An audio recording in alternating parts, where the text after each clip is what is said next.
Welcome to the Daily Insider here on Vegas Insider. I am Kevin Rogers, and today is Wednesday, April 6, 2022.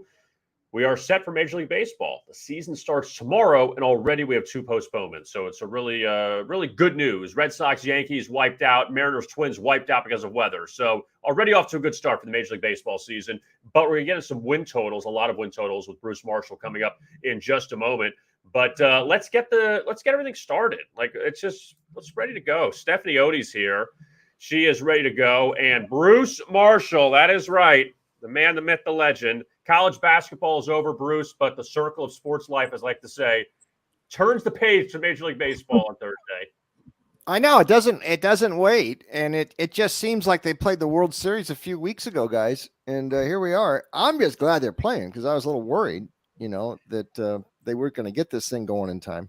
But when I talked to you guys last, I was down in Arizona actually for spring training. And that's always fun. And it meant more this year because I hadn't been able to do that in a couple of years. Florida a little bit last year, but they separated everybody in the stands and all that. So this feels normal again. Good. So Bruce, let's start it off. Win totals for the 2021 season. We're actually looking at 8 of them. Yeah. We're going to start with the San Francisco Giants. 86.5 wins. Last year, 107-55, exceeding everyone's expectations. Unfortunately, they drew the Dodgers in the opening round of the playoffs. They lost to LA in 5 games. San Francisco at 86.5. That's what, a 21-win drop from what they had last year as far as the expectation. But what do you think the Giants will do in 2022? Well, I don't think they're going to win 107 again, but I think they're discounting the Giants a little bit too much. Some of these teams, we'll get to the Mariners maybe in a minute too, but the teams that have all these intangibles like the Giants had last year, and the Mariners too, they sort of blow out all the analytics. You can't measure some of the stuff what the Giants did last year. Now, when I saw them in person a couple weeks ago, you can really tell, and this isn't as noticeable down in the Cactus League as much, but it sure is with these guys and what Gabe Kapler does with that team. Everybody is trying to pull the ball, drive the ball, hit homers. And you can see in the stats last year what they were doing. I mean, it was almost like a Stratomatic team sort of where you just get guys who can hit homers. That's all he had these guys doing. I don't know that I necessarily agree with that, but it worked. They led the National League in homers. They set a franchise record for homers. Everybody was able to hit the ball deep. Nobody hit more than 29, but they had 8 guys hit 13 or more. So it was the way they played was different. Now he got above average pitching last year too, which helped out as well. So that's the other thing. They're going to have to make sure they don't drop off too much there. But Logan Webb was pitching so well down the stretch last season. They don't have Posey now, but they do like Joey Bart. Still, you're replacing a Hall of Fame catcher. And Lamont Wade and Longoria are going to start the season on the injured list. So there's a few questions off the bat. But I like the way that Kapler, I wasn't a huge Kapler fan until last year, but I like the way the Giants did things differently. I think they've got them undervalued. The pitching was pretty darn good last year. The bullpen is very versatile too, very deep. I think they'll exceed 86.5. Looking at the Padres, expectations were incredibly high for them in 2021. They certainly fell short of that, missed the playoffs, just 79 wins. They're projected at 88.5 right now. They will be without Fernando Tatis for the start of the year. So do you think that they can improve? No, I don't. In fact, I'm a little surprised that they've got the Padres. It's like they're analyzing them what they did before mid-August last year. This team was really gutless down the stretch last year. And you talk about a collapse.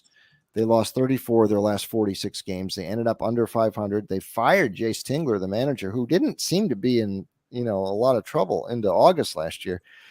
Now, they have brought Bob Melvin down from the A's, so and Melvin's got a very good reputation, so maybe that steadies things a little bit, although they liked Tingler a lot at this time last year. Tatis, you mentioned him. Now, he's out for a couple of months while this wrist injury heals, so they're going to be putting a lot of burden on Manny Machado. When they needed Machado to come up big and deliver big hits down the stretch, his stats, some of his stats didn't look too bad the last month and a half, but he didn't do much. He only had 31 RBIs in August and September when they really need, and a few games in October when they really needed Machado to step up. He didn't do it last year. And I wonder about guys like Hosmer and Myers. They're paying a lot of money to some of these guys, whether they justify getting paid that much. We'll see about this staff too. Darvish and Snell didn't quite dominate the way they thought. This is just, I think I see this as a ceiling for the Padres, this 89.5, 88, 89.5, more than what I think an over-under should be, which I think should be down in the lower mid-80s. I think this is an under in San Diego. Over to the National League Central, Bruce, St. Louis. They had a shot to beat the Dodgers last year in that wild card game. And, it feels like a big reunion now. Adam Wainwright, Yadier Molina. They brought back Albert Pujols to play this year. It's kind of like the Dwayne Wade victory tour now, like it was in Miami, and the same thing in St. Louis for Pujols. But they still have the bats with Arenado and with Paul Goldschmidt. Tyler O'Neill had a big year. They have a new manager this year. You think St. Louis, who's always consistent, can get 85, 86 wins and compete with Milwaukee for the division title? Yes, I do. Because one, I mean, I'm not sure how strong that division is outside of Milwaukee. The Reds are going to back up some this year. The Pirates are still struggling. I'm not a big Cubs backer. So I think they can. I mean, they had that 17-game win streak in September, like you mentioned last year, and they're the guys, Goldschmidt and Bader and the rest, and Arenado. And they now firing Mike Schilt after they lost to the Dodgers, that raised a few eyebrows throughout Cardinals Nation, because it looked like Schilt had that thing straightened out. They figured out what to do with the bullpen last year. And Wainwright, the staff, had a lot of injuries last year. They were able to cobble something together around Wainwright, who had a pretty good year. Oliver Marmol has been promoted from bench coach. Now he's a little bit more versed in analytics. I mean, he's young enough. He could be my son. So a lot younger than Schilt was, and we'll see how the team responds to him. But you mentioned those guys. The bats are still there. Tyler O'Neill's another one, along with Goldschmidt, Arenado. That's a pretty good middle of the order. And there is sort of an old vibe about this team with the one more run for Wainwright and Molina, and they bring Albert in here like that. And he actually helped the Dodgers some last year. They used him correctly, and I think that's how Marmol will use him as well. I think this is too low, 84.5. This team's used to winning. And if they get the staff a little healthier, if they can get Hudson and Flaherty and these guys healthy, which they went last year, to help out Wainwright, they could get back to around 90. I think this is a team that could get back to the playoffs. Well, over in my neck of the woods in New York, I got another team that usually tends to disappoint. Few teams are as active as the Mets, and we already have Jacob deGrom already hurt. Do you see them being contenders, or will they disappoint yet again? They're sitting at 88.5 wins. Well, I know I've been down this road like you with the Mets before. We expect a lot, and then it doesn't work. I think there's something different going on now. Yes, deGrom, and we don't know when he's going to come back. I mean, there's estimates a month, 2 months, 3 months, the whole season. This shoulder thing, it's a little different than that forearm elbow problem he had last year, which kept him out after the All-Star break. So they're watching that very closely. However, now that Steve Cohen is in as the owner, and this was a problem for years when the Wilpon thing unraveled there, and the Mets just didn't have that direction they needed from above. Cohen's spending some serious money. The Dodgers are the only team that has a payroll higher than the Mets right now. Max Scherzer, obviously, this is an indication what Cohen is doing. I don't think it's a bad move bringing Buck Showalter in as a manager. Showalter has won before. The veteran presence there in the dugout, I think, is a plus. They just traded for Chris Bassett from the A's in March. And, that getting Bassett, that adds some more depth to the rotation, and that precludes or lessens the chance that Buck's going to really have to mix and match his in back end of the rotation if another guy gets hurt beyond deGrom. And deGrom, if he comes back in June or July and he comes back as deGrom, then this is big for the Mets. They also upgraded a lot offensively. They signed several guys before they signed Scherzer too, and they still had Pete Alonso. The DH, now you can move Robinson Cano to the DH, which I think is a good thing for him at this stage of his career. Now that the National League is having the universal DH, I think they get over 88.5 because like I said, they will definitely get over if deGrom comes back and looks like himself by mid-season. But even if he doesn't, I like what they've done, and I think Showalter's a good move in the dugout too. Bruce, let's look at the American League, and I frankly think that Seattle, that they, it's like they won the jackpot last year. Everything went their way. They had a lot of one-run wins, extra inning wins. Look, they had Robbie Ray, the AL Cy Young winner. They also bring on Jesse Winkler and Suarez from the Reds, a couple guys that can hit. So Seattle bolstered their lineup. I'm just not buying that everything's going to break their way this year. Do you think it's going to break their way again?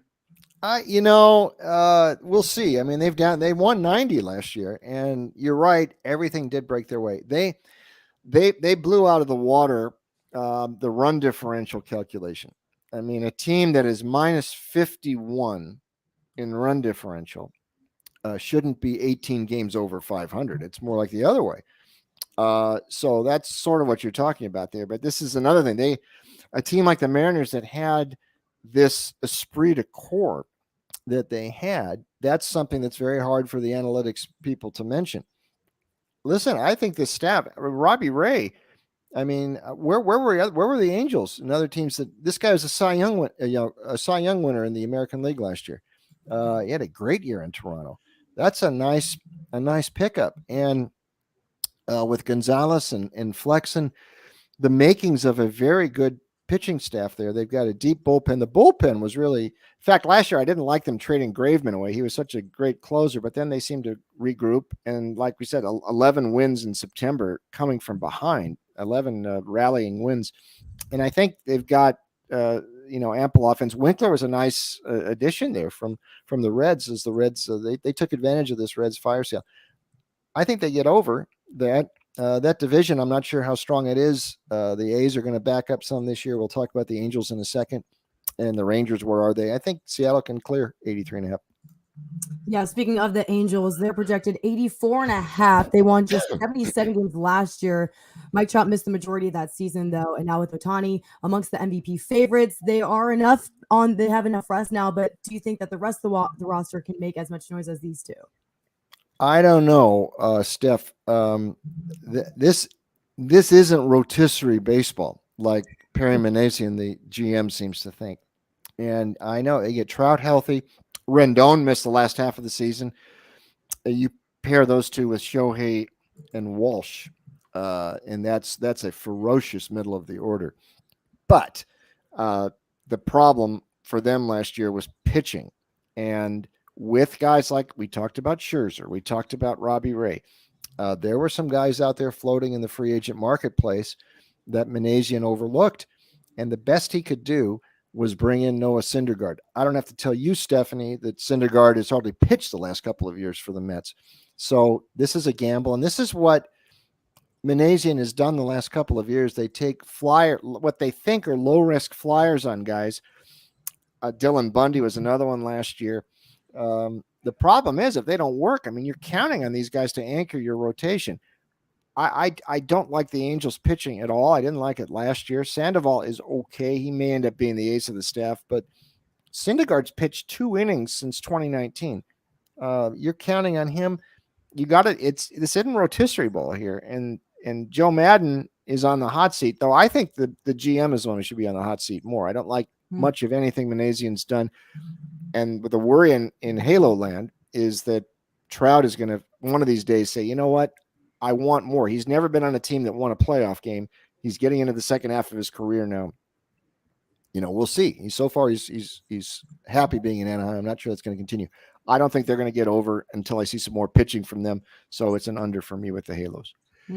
Bruce, I'll be curious to see what the Minnesota Twins do this year. They won the division in 19 and in 20. They had 100 wins in 19, 20 in the shortened season. They won the division before losing to the Astros in the funky, best of 3 series.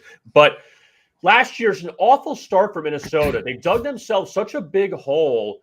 They couldn't get out of it. They were all right the rest of the season, but they get Carlos Correa. That's their big free agent signing. Minnesota in this division where the Guardians aren't great. It's weird to say that now. The Royals aren't great. Detroit's improved, and Chicago's still the elite team. Where do you put Minnesota? You think they're above 500 this year?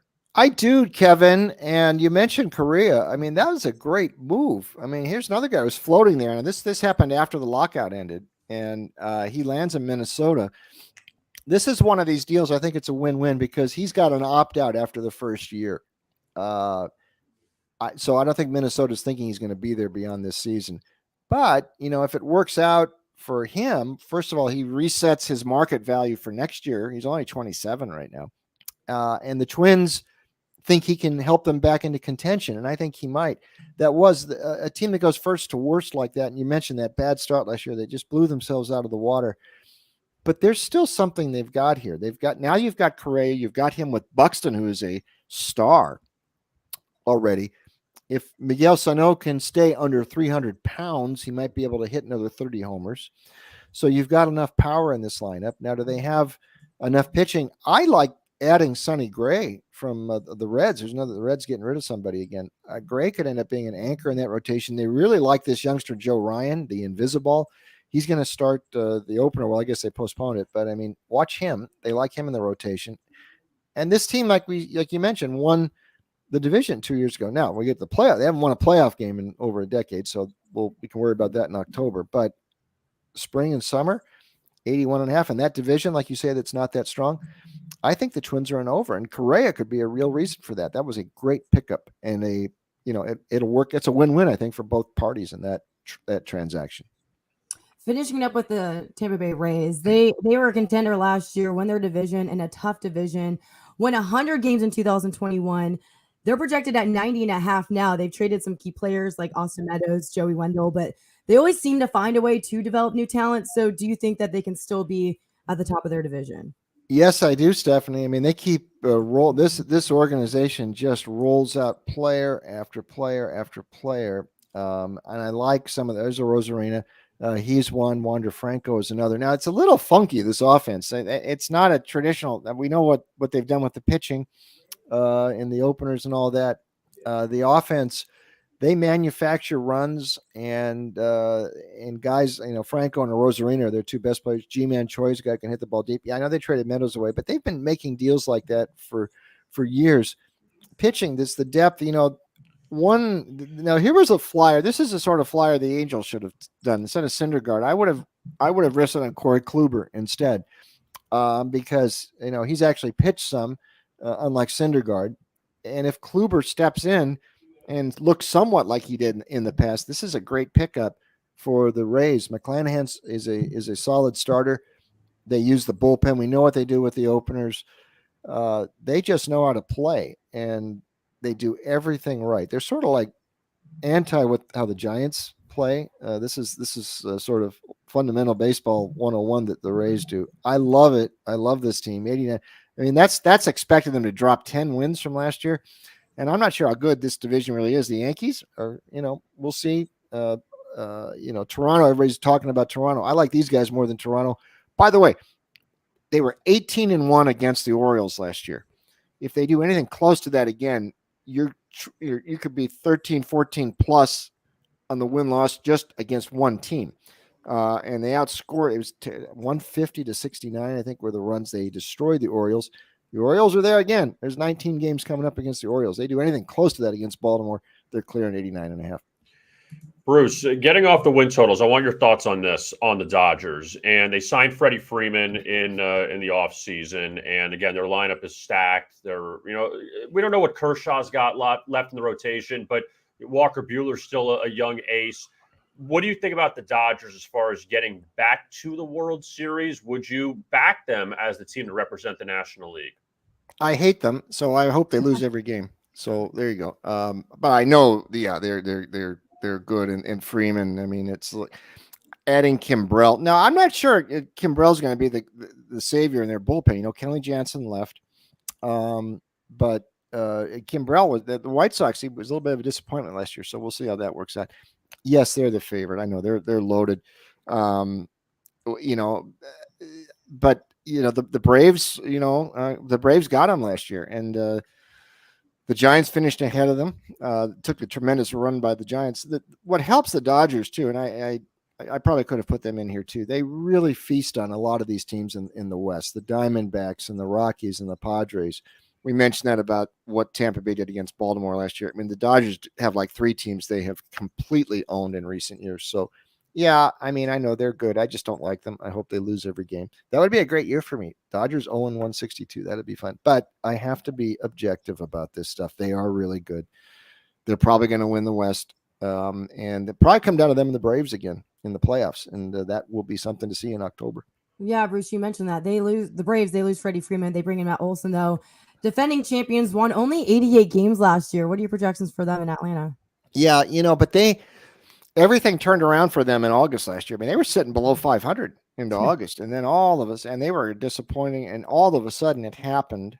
And I think Olson was that's a shrewd business move on their part. I know that the Freeman thing, that seemed kind of odd because he had been there his whole career. Olson's from down there. He's 4 or 5 years younger than Freeman, put up big numbers with Oakland. I think that'll work out fine.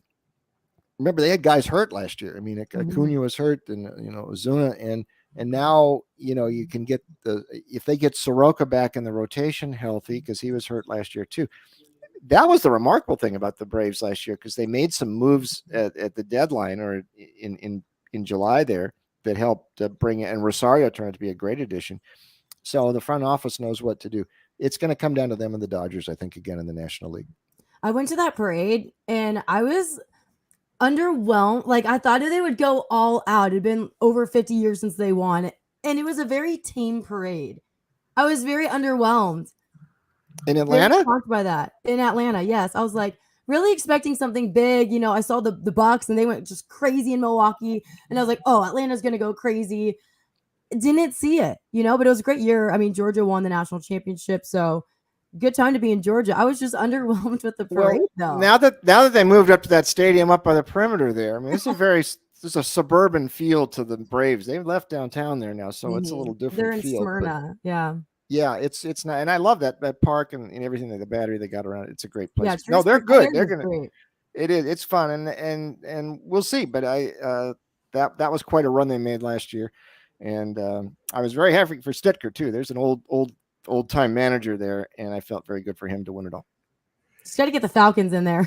Come on. We're gonna have to wait for that, I think. Yeah, they wait a long time. My final thing for you, Bruce, and we'll let you go. Going back to Monday with the national championship with Kansas beating North Carolina. In your Rolodex upstairs, is that the greatest comeback you've seen in the NCAA tournament? Or, I mean, I know that it was the best one in a championship game, but as far as what you can remember, as far as a great comeback in the tournament, what tops that? Well, yeah, I guess for point wise it was, but I mean Kansas made that up in the first 5 minutes of the second half, so that game was even from the last 15 minutes on. What Valvano did in the final in '83 against Houston, I mean they were down 6 with like 3 minutes left. I know it wasn't down 15 at halftime like the Jayhawks were, but that's still and that was really unexpected. So that one still does me. But I will say that one last Final Four thing. North Carolina, I thought, made this whole tournament with them coming on like that. Hubert did a great job, and we talked about it before. But Duke losing to North Carolina as Coach K goes into retirement, that would have been like if John Wooden lost his last UCLA Final Four to USC and also lost to USC in his last regular season game, which he almost did in '75 anyway. That would have changed the optics of the Wooden retirement. This will change the optics a little bit for the Krzyzewski retirement. It means more, though, to North Carolina people. They're always going to be able to say, we beat you the last time, coach. And you can't take away what Krzyzewski accomplished. But North Carolina people, that was darn important to win the way they did last Saturday. I sent out a tweet after that happened, and I raised the question in a poll. Will Coach K who will stay retired longer, Coach K or Tom Brady, because of the way he went out? Everyone unanimously said he'll stay retired. But I mean, would you want to go out that way? A loss at your final game at home against your rival, and upset, and then in the Final Four, the first time they match up in the tournament? No, but he's got to answer to his wife now. And she didn't want him to coach this last year. So that would be quite a battle if he told her, Mickey, I'm going to coach again. Let's see what she would say. There would be some real fireworks. It ain't going to happen. Bruce, we appreciate it as always. Thank you for the insight on the win totals, and be keeping an eye on your MLB picks for this year. We got the NBA playoffs coming up next week. We've got so much going on; it just never ends. And again, we appreciate the time as always. Bruce Marshall, thank you. Thank you, guys. Thanks. All right, there is Bruce Marshall, and always love talking to Bruce about all of these win totals. I've never, you know what, Stephanie, I've always hated the win total discussion. Not that with Bruce. I don't mean like that. I meant more of trying to predict these. You're looking so far ahead with 162 games to try to project that with these teams, regardless if it could be NFL, it could be any sport. I don't know. I never like looking that far ahead for a whole season to try to predict what a team is going to do.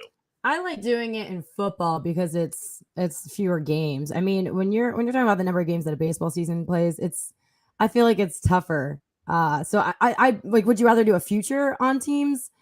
Like No, I don't. None of it. I don't. or- I don't like futures. I don't like the win totals. I just think I've always been more effective going, okay, this game. Give me this one game I got to worry about, and not looking 4 months ahead or 6 months ahead to try to figure out who's going to be hurt in a few months. I know you could say in a game somebody can get hurt, but it's less of a chance than saying, oh, well, somebody's going to get hurt in April or rather in like June or something. Like, look at the Cubs. They unloaded everybody halfway through the season. They were playing all right, and they totally mailed it in after that because they got rid of everyone. So that's the other thing, is the trade stuff too is also a factor. Yeah, I mean, yeah, it gets tougher when all that comes into the mix and you can't like change it or anything. I mean, halfway through the season, even like I was so high on certain teams at the All-Star break in the NBA, and it's completely shifted. So, and that's only a half of a season. So to think of it before, the season even starts, yeah. But if I feel really good about a certain team in particular, but not with the number of games in a baseball season, football, yeah, I'll do it in football, but too many games to sit through, too many opportunities to get hurt. Yeah, there's just too much. Yeah, and you always kind of wonder who's going to be that team that has a really low total that they're going to obliterate it. That was the Giants last year. And who's going to have that high total like the Yankees and it's funny, the Yankees, they had 92 wins last year. Totals at 91.5. It's always going to be in that low to mid 90s just because they're the Yankees, but they're not going to be a 60-win team. Like, we know that. Like, they're going to be good enough to get that close, but it's just about if they're going to do it. And then the worst part is you're getting to the final two series of the week or of the season, and you're like, oh, great. Now these guys got to win like 4 of the last 6 games. Yeah, that's when it gets less fun. Like, it's kind of like my bracket. Like, I lost my final 4 by the Elite 8, and I was just like, or no, the Sweet 16 even. And so I was just like, oh, that's a waste. So that's when, like to your point, looking at singular games, but you kind of lose the juice. Like, if you're riding the wave of one team in particular, then yeah. But if it's, very far out, then it loses its juice. So we got the Masters tomorrow, and Tiger's supposed to play. He's supposed to do it. And we had I did a video for Vegas Insider, and you can check it out now on our Vegas Insider channel. Jay Delsing is a former golfer. He lives in St. Louis. He's a really good speaker, good analyst on golf. And I had asked him about that. My question with Tiger. Tiger's not the kind of guy, Stephanie, I feel like, that wants to go out there and say hi and tip his hat. He wants to win. He's not out there just to participate. He wants to win. And Jay agreed with me on that one. But what do you think? Like, Tiger's not just going to say, you know what? Hi, it's good to see everyone. This guy wants to win another green jacket, especially coming off that car accident, because everyone says he's done. 2019, he won the Masters. Everyone thought he was done. I think the same thing here. Yeah, I agree. This has been circulating around, and I completely agree. He wouldn't show up unless he said it to the media yesterday. He believes he can win. I don't think he would show up without the thorough belief that he can. He said he feels good about everything except the pain. Is like, he doesn't feel like any injuries preventing him. It's just dealing with the pain. And I think that's something that any athlete that is competitive as him, they can just literally, like, it's a mental game at that point, not even physical. It's just think through it.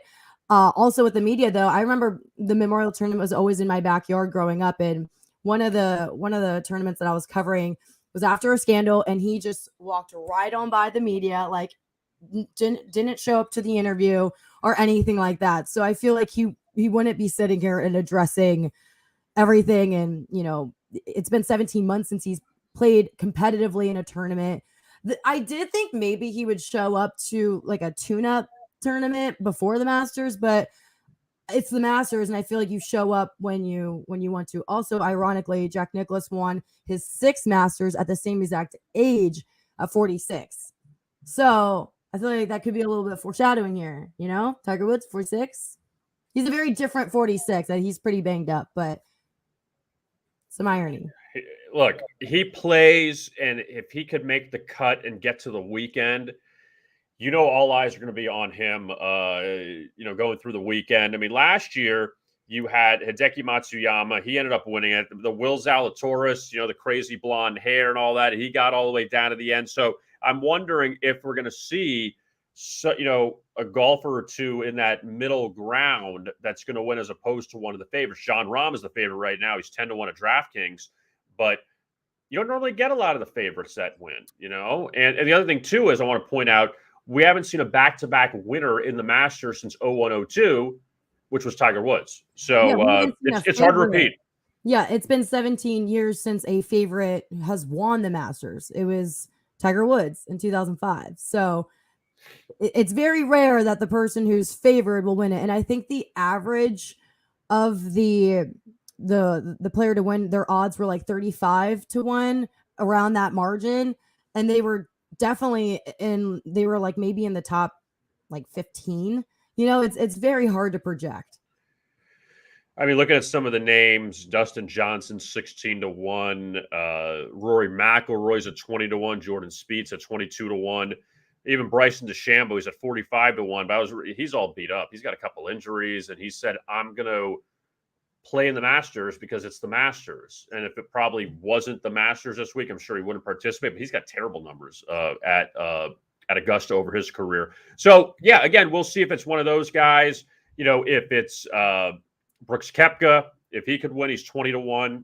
So a lot of choices. And we talked about how hard it is to pick a win total. I mean, trying to pick a winner here in this tournament, unless you want to go for the top 5 or top 10, if it makes it easier. But the outright winner, I mean, forget about it. Oh, yeah. And especially when you have 90 golfers going on the course. I mean, come on. But like, I took Tiger Woods to make the cut plus 150. I mean, it's Tiger Woods, Yeah. I know he's banged up, but to make the cut, come on. I feel like just like saying it out loud at plus 150, I'm like, all right, I'll take that. Yeah, just have 2 good days. Yeah. That's it. Have 2 good days, get through Thursday and Friday, and hope you're, let me rephrase that. Don't have 2 bad days. You don't have to be great. You don't have to be shooting 8 under. You just need to just get to even, maybe, 1 under. I don't know what the cut line is, but just don't be terrible for 2 days, and he can end up making the cut. So we'll see. Look, it's the cut once in his entire Masters career. It's like 21 of 22 or something. And he's been banged up before. He's had comebacks before. Actually, would you say he had the greatest comeback in all of sports?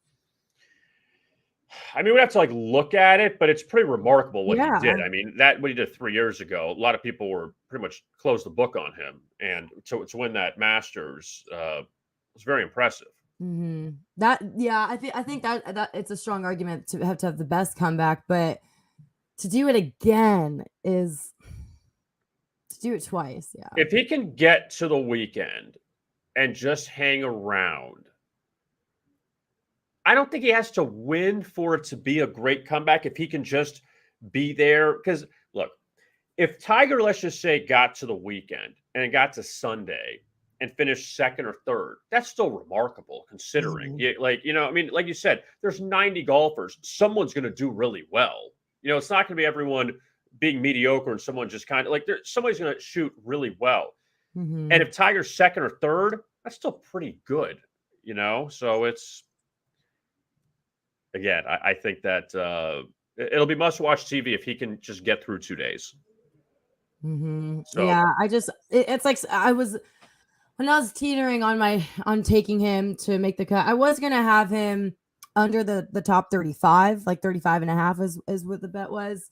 But making that cut, I feel like on his worst day, he could do it, right? Yeah. He should be able to.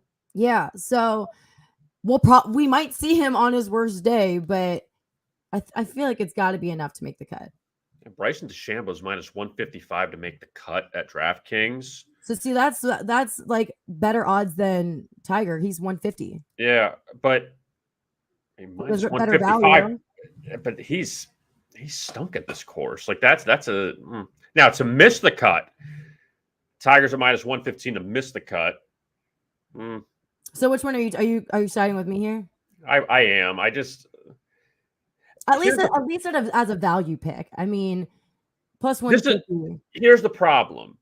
Are we thinking about the Tiger that used to be Tiger, or now off a car accident, and we don't know what his physical condition is? We don't know what Tiger after the car accident is. Like, has anybody seen him play? Yeah, and this isn't like football or other sports where you see them. You don't know if he could be somewhat what he was, or if he's totally broken down. Yeah, so that's kind of the thing we're basing it on. Forget about. You could throw out all the golf analytics. Just, is this guy healthy? That's the big question. I don't know if he's healthy enough to. He said he was in pain. He said he was in pain in Augusta as he was practicing. Well, A, he's 46, and B, he's coming off a near-death experience. Okay, so let's say long shot he does win. His odds are what, 50-1 right now? They've jumped. It was like 66, now 50. He's at, hold on, I'll tell you right now. He's at 40, but it's in that range, 40, 50 to 1. Yeah, because everybody's betting on him. You know what I mean? Right. But let's say, I mean, it would be so cool to watch him win it and have those odds. But if he wins the Masters here, is this his last tournament? I don't know. It's a tough one because I feel like the competitive juices are there for him until he's totally shot. Then he's going to quit. I don't think he is, like I told you, I don't think he's going to do this to have people celebrate him and not be good. If he wins this, I don't think he's going to hang. It's like a Brady thing. He doesn't want to just be like, okay, I want to win my final game and be done. It's like, no, I want to go until I can't do this anymore. But Brady's got more in the tank. I think Tiger, because it's, if it wasn't the Masters and it was any other tournament, would he be back yet? No. Right. So I think it's different than Brady, because Brady came back just because he's got more to do. He's got more to give. He's been. He's healthy. Well, he's also healthier too. Like Brady can't come back because he can still play. Come back. Obviously, a much more physical sport, especially at quarterback when you're just taking hits. But I think that for Tiger, I think if he wins it, he might go out this way. Jack Nicklaus did, but again, there's a lot of injuries to deal with. But I think that covering athletes and knowing how freakishly competitive they are, even as coaches, like I've seen them get sick over how hard it is to lose a game.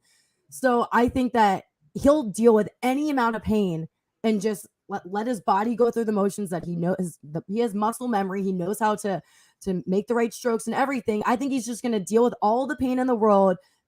And I feel like if it's just pain that he's dealing with, he can deal with that. Unless it's like an injury that's preventing him to perform as he normally would, that's a different story. But the fact that he said it was pain, I'm actually not concerned about that, because it's like when I was a cross country runner, I literally, it was the most negative in my head. I was like, this sucks. Why did I wake up to go on this? Like, it's the most negative thoughts in your brain. Like, why am I putting myself through it? But when you cross the finish line, it's like, okay, that was worth it. I feel great now. I think that it's just that mental endurance. Your body can do whatever you make your mind tell it to do. And I think Tiger has that to an exceptional level. I just wonder him walking the course. I mean, seriously, like, I don't know, like, it's uphill. It's a lot. Like, it's a lot for anybody normally. You're in good shape. It's a lot. I mean, we don't, again, that's the number one question. We don't know what his condition is and how hard it is. I mean, didn't he have like metal rods or something? And like, whatever it is, he was a world-class athlete, no matter what. You don't say that you'll say that a lot about golfers, but he was a world-class athlete, and he still is. He's just a 46-year-old kind of broken down world-class athlete. Here's an interesting question. Do golfers run? Like, do they, as part of their, like, are they runners? I feel like they should be. That's endurance. That's like cardiovascular endurance. I feel like these guys, like you don't, like you said Jack Nicklaus before, like Jack Nicklaus, Arnold Palmer, like you don't see these guys. You don't see these old guys. You see Exactly. these young guys that are in shape. That there's so much more to just going out and just swinging a golf club. I think these guys are in such better shape than they used to be because they have to be. You know? Yeah, I feel like golfers should be running. Like I'm a running addict, but like that put you in such great shape for courses like this. You know, like just having the endurance because as I run, usually my heart can handle it, but I run so often that my legs get sore. Like my heart can handle as much as I can possibly go for, but my legs are like, all right, I haven't taken a day off yet, type thing. Right. So before a race, you usually like run maybe 1 to 3 miles before a long race, just because rest your legs. But hey, I'm putting it out there. Golfers should be running. You had to do it. Go ahead. Start that campaign. All right. So a couple things here. You are now on the Great Day Nation. Yeah. Oh man, it was so much fun. How did It that was go? so much fun. Well, Morgan is like a hoot, and also I feel like he's like my age, just in like an older person's body, because some of the pulp culture trends he knows like more of, like certain hashtags and thing. I'm like, how are you ahead of this than I was? Like I'm either an old soul or just like a child at heart. I don't have like an in between. Like I feel like he's like can literally connect with any freaking age. So It's you funny. taped the first episode of the It Great Day dropped Nation? today. The first episode dropped today. We talked about Tom Brady, Bruce Arians, that whole deal. We had like a fun game where we had to Tom would ask us questions about each other, and we had to get it right. And I feel like Warren had some handouts from Mr. Tom Freeze on the game. So on the next episode, well, maybe I shouldn't give it away on who won or lost that. So watch the episode to see who lost, because the loser of that game has to sing the battle cry of the other. So if he lost, he has to sing the Buckeye battle cry, and if I lost, I had to sing it for Sparty. So Yeah, you got a Big Ten brother now with Morton from Michigan State. Yeah, I did have to remind him that Michigan State doesn't have the honor of getting to say they're part of the rivalry. I usually joke with I actually do like Michigan State. Like I root for Izzo. But I said that usually people only go to Michigan State to play in Ann Arbor and at the Horseshoe every other year. You're not going to play at East Lansing. You're going to play in the Horseshoe. And that's actually where he had his longest kick in college. So Yeah. I'm happy that you guys are all together now, and it should be pretty fun.